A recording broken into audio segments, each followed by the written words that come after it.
जो सहजता रद्द हो गई है सर। देखिए, राहुल गांधी जी के संबंध में हड़बड़ी में 24 घंटे के अंदर जिस प्रकार से फैसला लिया गया वह इसको दर्शाता है कि केंद्र की जो सरकार है वो हताशा में, बौखलाहट में इस तरह की कार्रवाई की जा रही है। आखिर लोकतंत्र है, उसकी कोई प्रक्रिया होती है।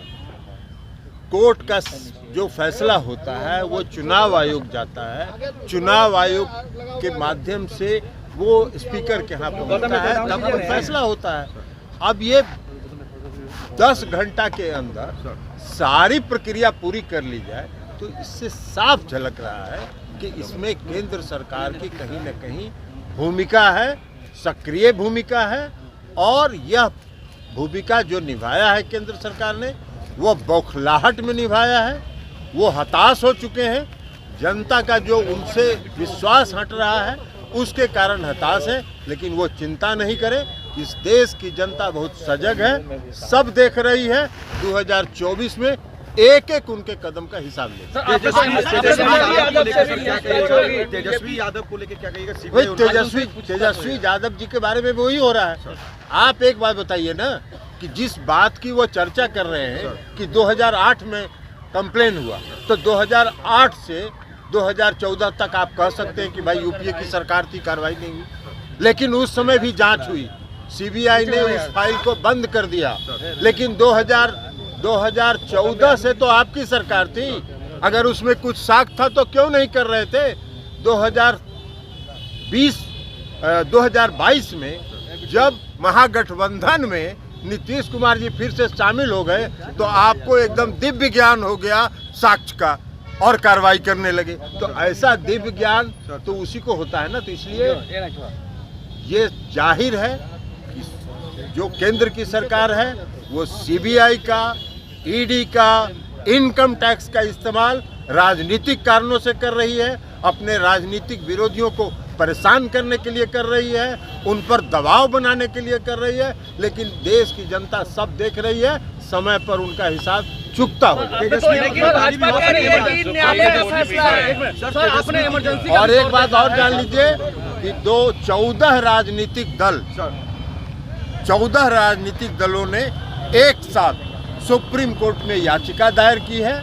और हम लोगों ने यही कहा है, हम भी उसमें पिटिशनर हैं, हम लोगों ने यही कहा है कि जिस प्रकार केंद्र की सरकार अपने जो संस्थाएं हैं सीबीआई, ईडी और इनकम टैक्स का इस्तेमाल जिस प्रकार कर रही है, सेलेक्टिव कर रही है, अपने विरोधियों के खिलाफ कर रही है, उस पर ध्यान दिया जाए।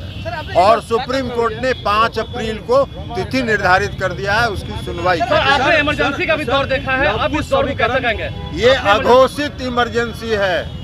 इमरजेंसी का दौर जो था उसमें घोषित इमरजेंसी था, यह अघोषित इमरजेंसी है और सारी संस्थाओं को समाप्त किया जा रहा है। सर बीजेपी ने समीकरण को सर तोड़ने के लिए छोड़िए ना, उनको जितना मन करे कोशिश करते रहे। 2015 में बहुत कोशिश किया था उन लोगों ने। समीकरण की बात छोड़ दीजिए, इस देश के आदरणीय प्रधानमंत्री 2014 में बहुत पॉपुलर प्रधानमंत्री थे 2014 में, और 2015 में बिहार विधान का सभा का चुनाव हुआ। 42-43 मीटिंग उन्होंने किया और 53 को सीट लाए थे। तो इसलिए जितना समीकरण उनको जोड़ना है जोड़ते रहे। बिहार की जनता और देश की जनता भारतीय जनता पार्टी का चेहरा पहचान चुकी है। समय पर एक एक हिसाब उनसे चुकता कर सुशील मोदी कह रहे हैं कि जो लूटा है लौटाना पड़ेगा। सुशील मोदी कह रहे हैं कि जो लूटा है उसे लौटाना पड़ेगा, वो भी कह रहे हैं। सुशील मोदी कह रहे हैं कि जो लूटा है उसे लौटाना पड़ेगा। अरे सुशील मोदी जी बेचारे परेशान हैं कि कुछ मिल जाए, कहीं इसी बजट सत्र के बाद कुछ मंत्रिमंडल का विस्तार हो। तो हम लोग तो शुरू से कह रहे हैं कि शुभकामना है, बन जाइए ना कुछ।